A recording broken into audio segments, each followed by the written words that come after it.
नमस्कार मित्रों, मैं सुनील भूटानी रुद्राक्ष। आज दिनांक 29 अगस्त 2020 को गृह मंत्रालय भारत सरकार ने अनलॉक 4 के संबंध में दिशा निर्देश जारी किए हैं। आइए इन दिशा निर्देशों पर एक नज़र डालते हैं। चूंकि ये अंग्रेजी में है तो इसके साथ हम अंग्रेजी और हिंदी दोनों करेंगे। इसे हम एक अनुवाद मोटे तौर पर सीखने का भी मौका मिलेगा और इसके बारे में जानकारी भी हमें मिलेगी। तो आइए सबसे पहले जो दिशा निर्देशों में सबसे पहला है, activities permitted during unlock 4 period outside the containment Jones. Containment zone के बाहर अनलॉक 4 के दौरान जो गतिविधियां हैं जिसकी अनुमति दी गई है उसके बारे में बताया गया है। In the areas outside the containment zones all activities will be permitted except the following.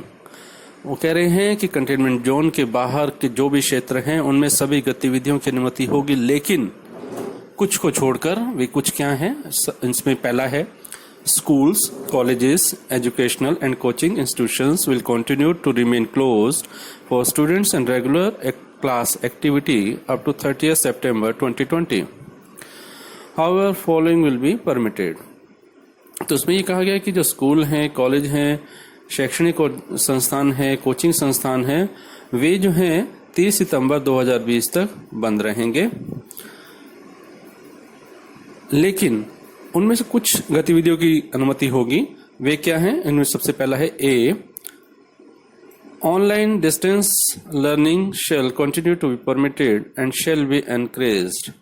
जो ऑनलाइन और जो डिस्टेंस लर्निंग है वे जारी रहेगी और इसे बढ़ावा दिया जाएगा। नेक्स्ट है B, states UTs may permit 50% of teaching and non teaching staff to be called to the schools at a time for online teaching, telecounseling and related work in areas outside the containment zones only, with effect from 21st September 2020, for which standard operative procedure SOP will be issued by the Ministry of Health and Family Welfare. तो मित्रों, इसमें ये बताया गया है कि जो 50% जो है टीचिंग या नॉन टीचिंग स्टाफ जो है उसको बुलाया जा सकता है स्कूल में, कॉलेज में। और इसमें जो है किस लिए बुलाया जा सकता है? ऑनलाइन टीचिंग के लिए, टेली काउंसलिंग वगैरह से संबंधित जो काम है उसके लिए। और ये कब से बुलाया जा सकता है? 21 सितंबर 2020 से, जिसके लिए जो है स्वास्थ्य मंत्रालय द्वारा जो है स्वास्थ्य एवं परिवार कल्याण मंत्रालय द्वारा अलग से जो है एसओपी तैयार किए जाएंगे, जिसे जल्द जारी किया जाएगा स्वास्थ्य मंत्रालय द्वारा। अगला है सी, students of class 9 to 12 may be permitted to visit their school in areas outside the containment zones only on voluntary basis for taking guidance from their teachers. This will be subject to written consent of their parents, guardians, and will be permitted with effect from 21st September 2020, for which SOP will be issued by ministry of health and family welfare.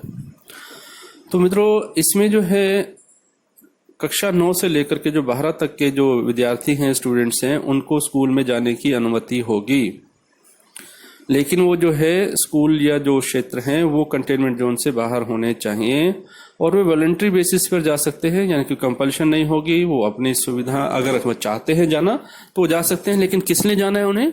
उन्हें guidance लेने के लिए teachers से। अगर teacher से उन्हें कोई guidance वगैरह लेनी है तो वो जा सकते हैं और ये पूरी तरह से वॉलंटरी होगा। लेकिन ऐसा करने से पहले उन्हें जो है अपने पेरेंट्स से, जो गार्जियन हैं, उनसे उनकी कंसेंट लेनी होगी कि वे जो है कि उनकी अनुमति है कि उनका जो बच्चा है वो स्कूल जा रहा है या उनकी अनुमति से जा रहा है। और ये कब से होगा? 21 सितंबर 2020 से। और इसके लिए भी जो है स्वास्थ्य मंत्रालय द्वारा जो है अलग से एसओपी जारी किए जाएंगे। अगला है डी, स्किल और entrepreneurship training will be permitted in National Skill Training Institutes, Industrial Training Institutes, Short-Term Training Center registered with National Skill Development Corporation or State Skill Development Missions or other ministries of Government of India or state governments. तो मित्रों, इसमें जो है जो national skill training institutes वगैरह हैं और जो अलग अलग तरह के जो संस्थान हैं राष्ट्रीय जो national skill training institutes, industrial training institutes हैं, इनसे जो जुड़े हुए हैं संस्थान हैं, और जो नेशनल स्किल डेवलपमेंट कॉरपोरेशन या स्टेट स्किल डेवलपमेंट मिशन वगैरह से जो संबद्ध हैं, उनमें रजिस्टर्ड हैं, पंजीकृत हैं, और जो राज्य सरकारों के हैं, केंद्र सरकार के हैं, मंत्रालयों के तहत हैं, वे सभी जो है स्किल डेवलपमेंट का जो ट्रेनिंग प्रोग्राम है वो जारी रख सकते हैं। नेक्स्ट है इसी में ही, national institute for entrepreneurship and small business development, Indian institute of entrepreneurship and their training provides will also be permitted. तो ये जो national institute for entrepreneurship and small business development है, जो इंस्टीट्यूट है, और नेशनल इंस्टीट्यूट ऑफ एंटरप्रेन्योरशिप जो है, उन्हें भी खोलने की अनुमति दी गई है, और ये दी गई है, these will be permitted with effect from 21 September 2020, for which SOP will be issued by the ministry of health and family welfare. तो ये भी जो है ट्रेनिंग प्रोग्राम जो खोले गए हैं,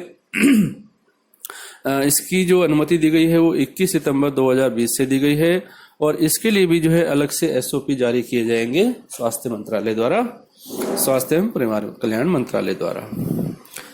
अगला है E, higher education institutions only for research scholars, PhD and postgraduate student of technical and professional programs requiring laboratory experimental work.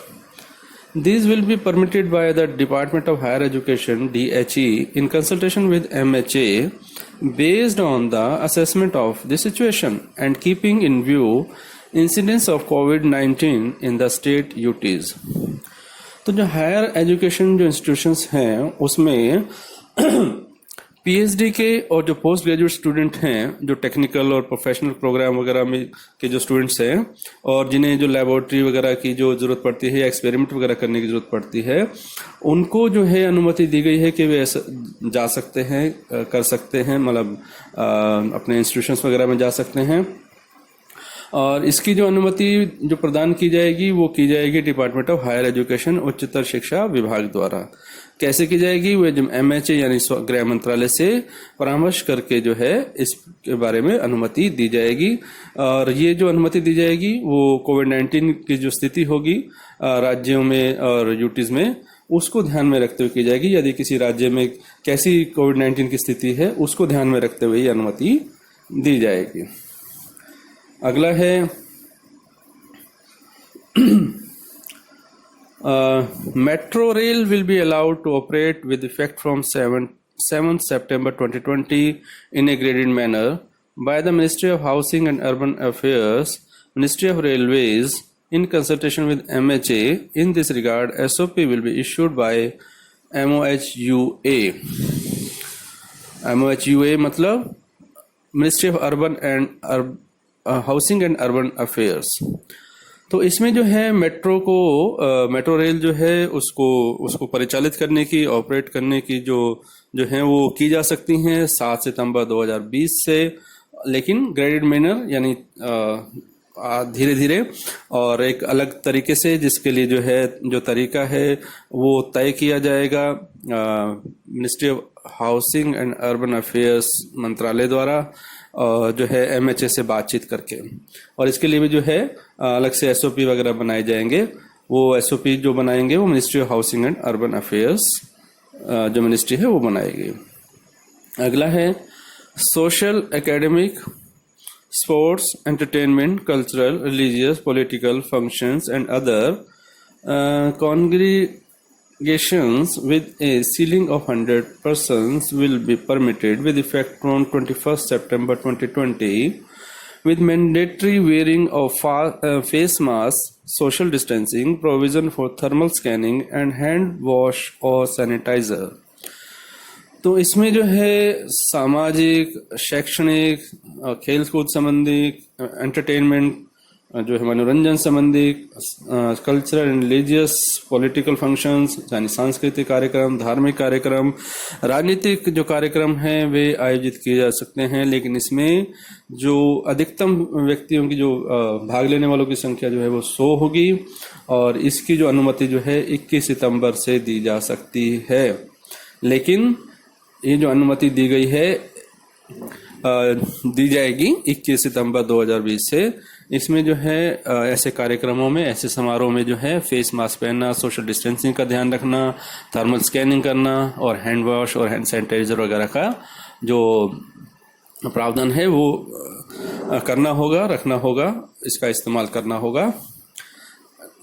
इसी में however marriage related gathering with number of guest not exceeding 50 and funeral last rites belated gathering with number of persons not exceeding 20 will continue to be allowed 20th September 2020, after which the ceiling of 100% will apply।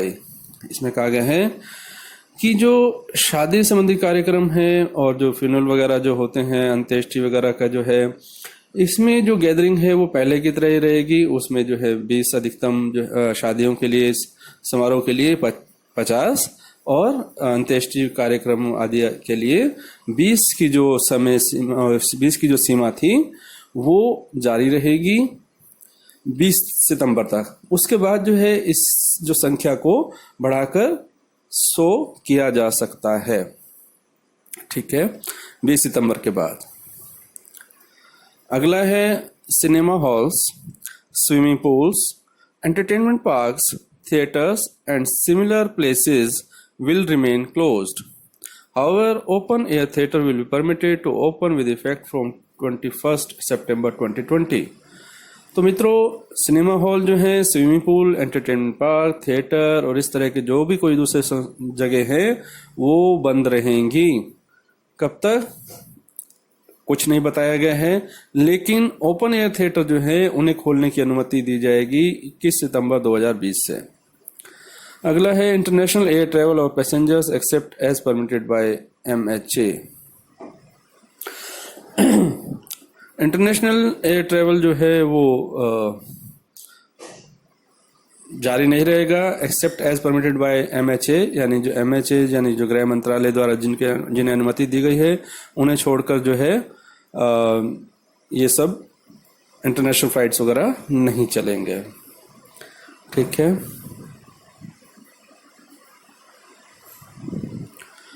अगला है national directives for कोविड-19 management. National directives for कोविड-19 management as specified in annexure 1 shall continue to be followed throughout the country. तो मित्रों, इसमें जो है जो नेशनल डायरेक्टिव्स बनाए गए हैं कोविड-19 के प्रबंधन के संबंध में, जिसके बारे में एनेक्सर 1 में दिया गया, जिसके बारे में आगे बात करेंगे, वो जारी रहेगा पूरे देश में। तो एनेक्सर 1 पर हम आगे बात करेंगे। तो अगला है lockdown limited to containment zones. Lockdown shall remain in force in the containment zones till 30 September 2020। जो कंटेनमेंट जोन है उनमें लॉकडाउन 30 सितंबर 2020 तक जारी रहेगा। अगला है containment zone shall be demarcated by the district authorities at micro level after taking into consideration the guidelines of Ministry of Health and Family Welfare with the objective of effectively breaking the chain of transmission. Strict containment measures will be enforced in these containment zones and only essential activities will be allowed. There shall be strict perimeter control to ensure that there is no movement of people in or out of these zones except for medical emergencies and for maintaining supply of essential goods and services.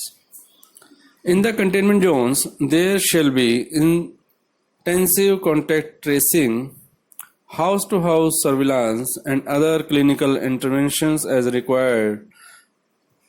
Guidelines of Ministry of Health and Family Welfare shall be effectively implemented for the above purpose. तो इसमें मित्रों जो containment zone है वो कौन कौन से होंगे, कैसे होंगे, ये डिस्ट्रिक्ट अथॉरिटीज के ऊपर छोड़ा गया है कि वे जो है स्वास्थ्य मंत्रालय के साथ जो परामर्श करके और ये जो कंटेनमेंट जोन है उसका निर्धारण करेंगे। और जो है इसमें जो कंटेनमेंट जोन से संबंधित जो पैरामीटर्स बनाए गए हैं उन्हें सख्ती से लागू किया जाएगा कंटेनमेंट जोन्स में। कंटेनमेंट जोन्स में, और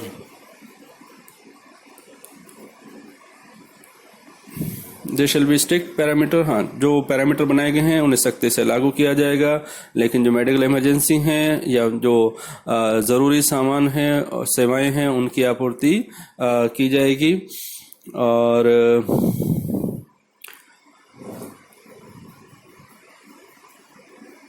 जो ministry of health and family welfare की जो गाइडलाइंस हैं उन्हें जो है प्रभावी ढंग से इसमें लागू किया जाएगा।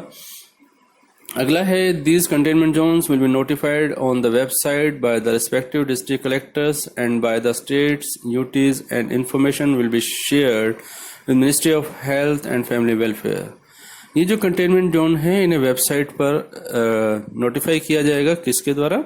जिला डिस्ट्रिक्ट कलेक्टर्स द्वारा। जो डीसी होते हैं वे जो भी रिस्पेक्टिव हैं वो जो है अपनी वेबसाइट पर नोटिफाई करेंगे कि कौन कौन से उन्होंने जो है कंटेनमेंट जोन बनाए हैं, और जो है इसके बारे में जो है जानकारी जो है ministry of health and family welfare के साथ भी साझा की जाएगी।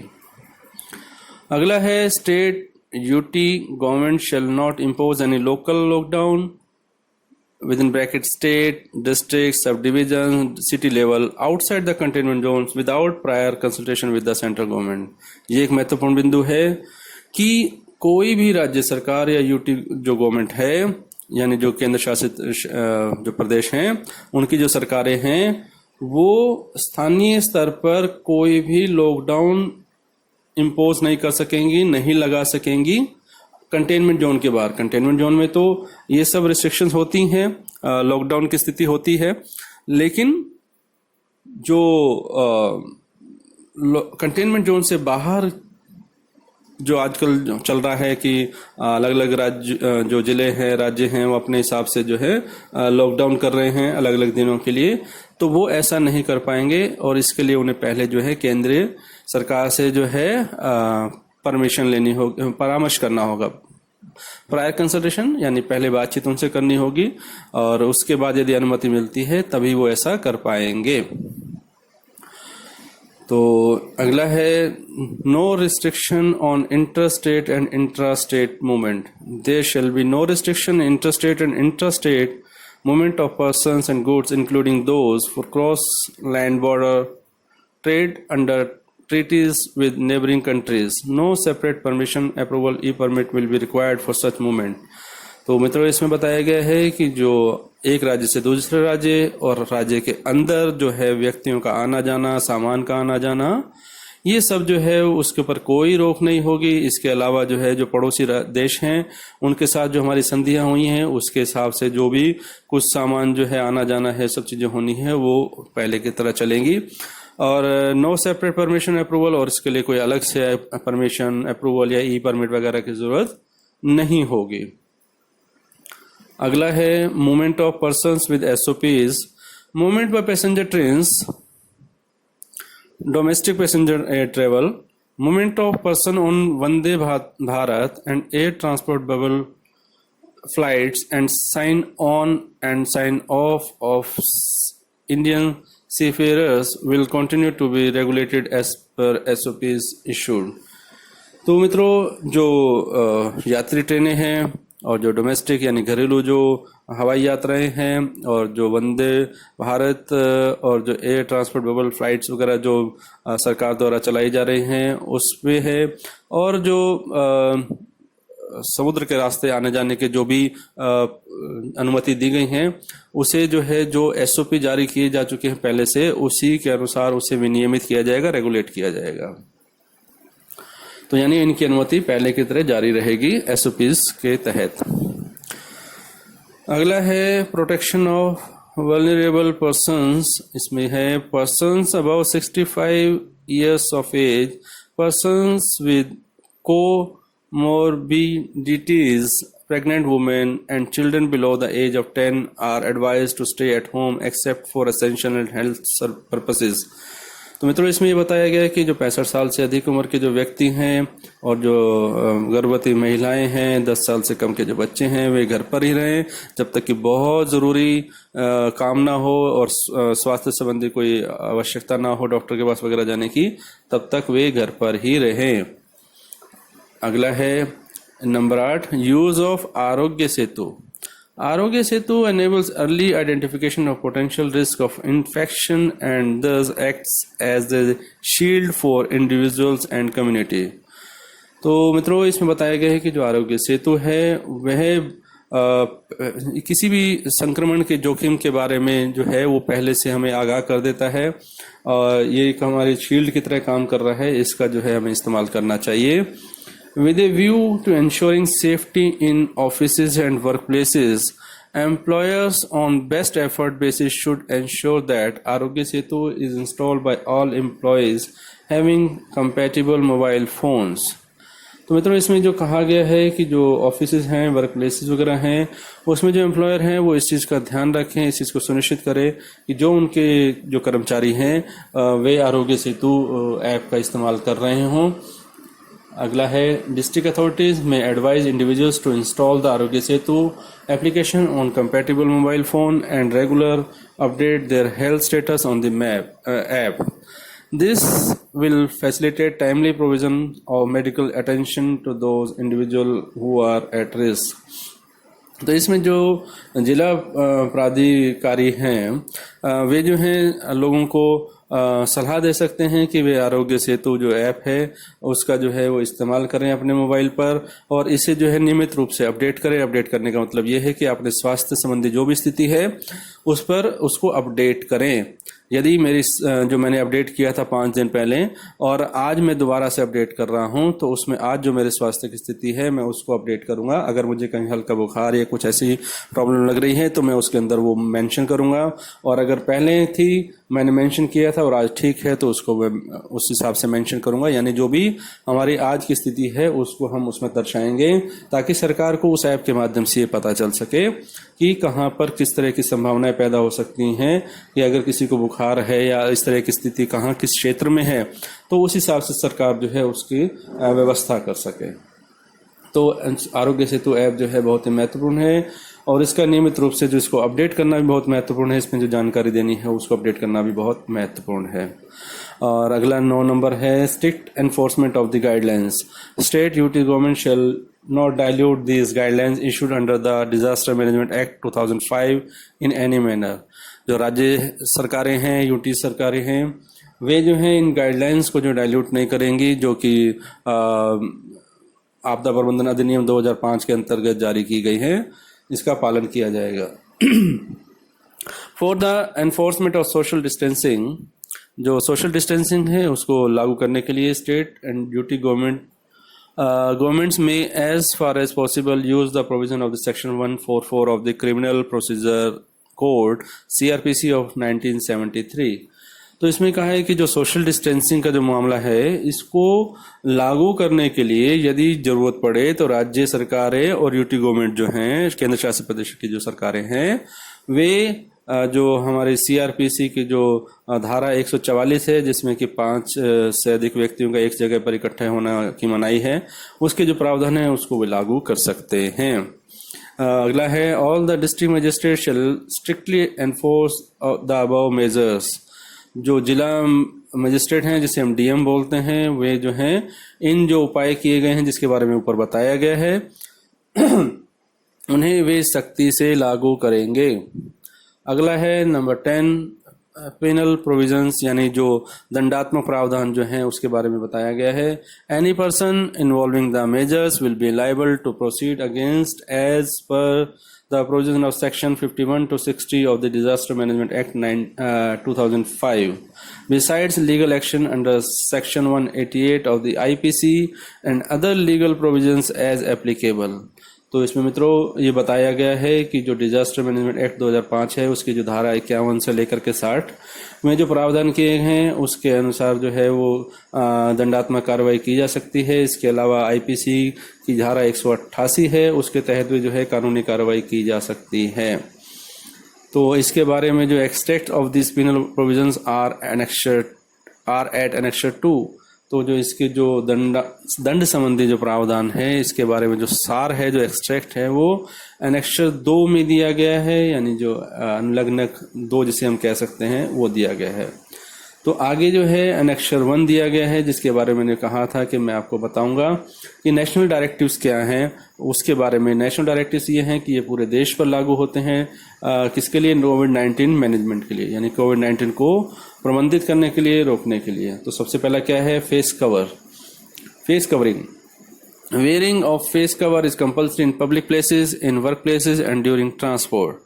तो इसमें है कि जो पब्लिक प्लेसेस हैं, वर्क प्लेसेस यानी जो जहां हम काम करते हैं, कार्यस्थल वगैरह हैं, और ड्यूरिंग ट्रांसपोर्ट, और जब हम ट्रांसपोर्ट यानी कहीं आने जाने का जो है, चाहे पब्लिक ट्रांसपोर्ट हो चाहे प्राइवेट ट्रांसपोर्ट हो, इसमें अलग से नहीं स्पेसिफाई किया है। तो यानी ट्रांसपोर्ट मतलब ट्रांसपोर्ट, यानी जो भी परिवहन के साधन हैं उनमें हमें फेस कवर पहनना होगा। अगला है social distancing. Number 2, individuals must maintain A minimum distance of 6 feet, 2 गज की दूरी इन पब्लिक प्लेसेस। जो पब्लिक प्लेस हैं उसमें कम से कम जो है 6 फीट की दूरी हमें रखनी होगी प्रत्येक व्यक्ति को। Shops will ensure physical distancing among customers. जो दुकानदार हैं उन्हें इस बात का ध्यान रखना होगा कि जिनके जो ग्राहक हैं उनके बीच में ये दूरी बनी रहे। अगला है number 3, spitting in public places will be punishable with fine as may be prescribed by the state local authority in accordance with its laws, rules और regulations। तो इसमें जो है, जो पब्लिक प्लेसेस पे जो थूकते हैं लोग, उसके लिए भी जो इसे पनिशेबल ऑफेंस है ये।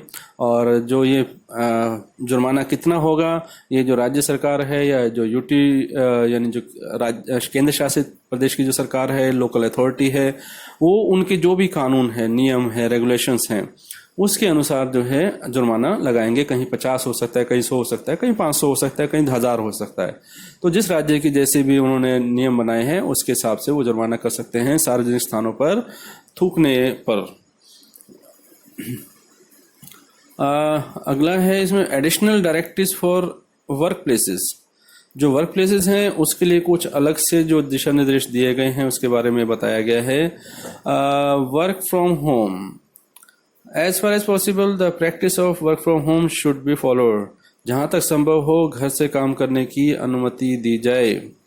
अगला है staggering of work business hours will be followed in offices, workplaces, shops, markets, industrial and commercial establishment। तो जो ऑफिस हैं, जो वर्क प्लेसेस हैं, कार्यस्थल हैं, दुकानें हैं, बाजार हैं, औद्योगिक और जो वाणिज्यिक प्रतिष्ठान हैं, उनमें जो है staggering of work business hours का मतलब ये है कि जो समय है आने जाने का उसको जो है आगे पीछे किया जाए, उसका अलग अलग किया जाए। जैसे कि कुछ लोगों को अगर 9 बजे बुलाया जाए, कुछ को 9:30 बजे बुलाया जाए, कुछ को 10 बजे बुलाया जाए, और इसी तरीके से शाम को जो है कुछ लोगों को 5 बजे छोड़ा जाए, कुछ को 5:30 बजे, कुछ 6 बजे। तो इस तरह से ताकि एक समय में ज्यादा से ज्यादा लोग मतलब कम से कम लोग इकट्ठा हों और इस संक्रमण की जो फैलने की स्थिति या कुछ इस तरह की स्थिति पैदा होती है तो उसको रोका जा सके। अगला है screening and hygiene. Provision for thermal scanning, hand wash और sanitizer will be made at all entry points and of hand wash और sanitizer at exit points and common areas. तो इसमें जो स्क्रीनिंग और हाइजीन के ध्यान रखने की बात की गई है स्क्रीनिंग की, तो इसमें जो कहा गया है कि जो कोई भी जो एंट्री पॉइंट होते हैं वहां पर जो है हैंड सैनिटाइजर होना चाहिए, हैंड वॉश का अगर हैंड वॉश का होना चाहिए, अगर हैंड वॉश की वहाँ व्यवस्था नहीं है तो हैंड सैनिटाइजर वगैरह होने चाहिए, थर्मल स्कैनिंग होनी चाहिए। और जहां एग्जिट पॉइंट हैं, जब बाहर निकलने के जो रास्ते हैं, जो कॉमन एरिया है रास्ते हैं और जो कॉमन एरिया है वहां पर भी जो है हैंड वॉश या सैनिटाइजर की व्यवस्था होनी चाहिए। अगला है number 7, frequent sanitisation of entire workplace, common facilities and all points which come into human contact is that as example door handles etc will be ensured including between shifts। तो जो ये वर्क प्लेसेस हैं वहाँ पर जो है बार बार sanitisation किया जाना चाहिए। उन सभी जगहों पर खास तौर पर सैनिटाइजेशन किया जाना चाहिए जहां पर कि जो काम करने वाले लोग हैं उनका जो है वहां हाथ लगते हों, उदाहरण के तौर पे दरवाजे के हैंडल। तो इस तरह की जो जगह है वहां पर जब एक शिफ्ट से दूसरी शिफ्ट खत्म होती है तो उसके बीच का जो समय है उसके अंदर वो पूरा एरिया सैनिटाइज किया जाना चाहिए। तो साफ सफाई का ध्यान रखने के पर्पज से ये एक डायरेक्टिव है, इसे सुनिश्चित किया जाना चाहिए। अगला है social distancing. All persons in charge of work places will ensure adequate distance between workers, adequate gaps between shifts, staggering the lunch break of staff etcetera. तो सोशल डिस्टेंसिंग को जो है बनाए रखने के लिए जो इंचार्ज हैं वर्क प्लेसेस के, वो सभी जो है इस बात का ध्यान रखेंगे कि जो वर्कर हैं और उनके बीच में जो सोशल डिस्टेंसिंग बनी रहे और जो शिफ्ट है उसके अंदर जो है पर्याप्त गैप रहे, यानी कि समय का अंतराल रहे, और जो लंच के जो ब्रेक जो लंच टाइम होता है उसमें भी जो है अलग अलग रहे। उसमें भी लाइक किसी के 1 बजे लंच हो तो किसी का 1:30 बजे हो तो किसी का 2 बजे हो, तो एक ही समय में सबके लंच का समय ना हो, इस चीज़ का भी वर्क प्लेसेस पे ध्यान रखा जाएगा। तो अगला है एनेक्सर 2। एनेक्सर 2 में जो है offences and penalties for violation of lockdown measures, यदि हम लॉकडाउन के जो उपाय किए गए हैं अगर उसका उल्लंघन करते हैं तो वो किस किस अपराध की श्रेणी में आते हैं और क्या जुर्माना है, इसके बारे में दिया गया है, जिस पर मैं जो है शायद ज़रूरत नहीं है बात करने की, क्योंकि हम सब जो है इसका पालन करेंगे और इसकी आवश्यकता नहीं पड़ेगी। यदि हम जानना चाहते हैं तो वो हम नोटिफिकेशन के जो हमारा निकला है इसके माध्यम से हम जान सकते हैं। इस पर मुझे लगता है कि हमें बात करने की आवश्यकता नहीं होनी चाहिए और ना ही इसकी कहीं ज़रूरत पड़नी चाहिए कि कोई सरकार को पेनल्टी इम्पोज करनी पड़े, कुछ ऐसा करना पड़े। जो भी इसके जो मानदंड बनाए गए हैं, जो प्रावधान किए गए हैं, जो मेजर्स सरकार ने उठाए हैं और जो गाइडलाइन जारी की हैं, इसका हम पालन करेंगे और जो है कोविड-19 को हराने में हम पूरा योगदान देंगे। अपने देश को, अपने जो कोरोना वॉरियर्स हैं उन सबको, और अपनी रक्षा करेंगे, परिवार की रक्षा करेंगे, देश की रक्षा करेंगे। इन्हीं शब्दों के साथ मित्रों मैंने थोड़ा सा प्रयास किया कि मैं जो गाइडलाइंस नहीं आई हैं इसके बारे में थोड़ी बातचीत करूं, एक सरल भाषा में, हिंदी भाषा में बताने का प्रयास किया, और जो एग्जैक्टली अंग्रेजी में दिए गए हैं वो भी मैंने आपके सामने पढ़ा। मैंने ये क्यों किया, हालांकि आप समाचार पत्रों या न्यूज़ चैनल के माध्यम से भी चीज़ें जानते हैं और सब कर सकते हैं, लेकिन वहाँ क्या होता है, वहाँ कुछ कुछ चीज़ें दिखाई जाती हैं, फ्लैश की जाती हैं, उसमें डिटेल में नहीं जाया जाता।